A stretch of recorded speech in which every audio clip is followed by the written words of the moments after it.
साबिक वज़ीर आला पंजाब परवेज़ इलाही ने नैब से प्ली बार्गेन की खबरें मुस्तरद कर दी। वाज़ेह किया कि नैब ने मन घड़त और झूठी खबर चलाई। परवेज़ इलाही ने नैब पर सरकारी मुलाजमीन पर तशद्दुद करके प्ली बार्गेन करने का इल्ज़ाम भी लगाया।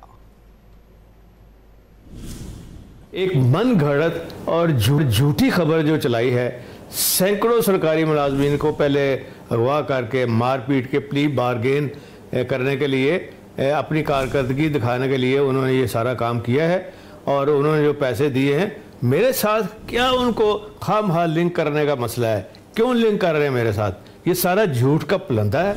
ना तो मैंने करप्शन किया है, ना ही मैंने प्ली बार्गेन का कोई इसमें लेना देना है। मेरे खिलाफ तो इन्होंने 25 जली झूठे केसेस बनाए हैं और मैं इनको कहता हूँ 25 और भी अगर ये बना लें तो इंशाअल्लाह ताला मैं इमरान खान के साथ हूँ और इंशाअल्लाह हमेशा उसके साथ रहूँगा।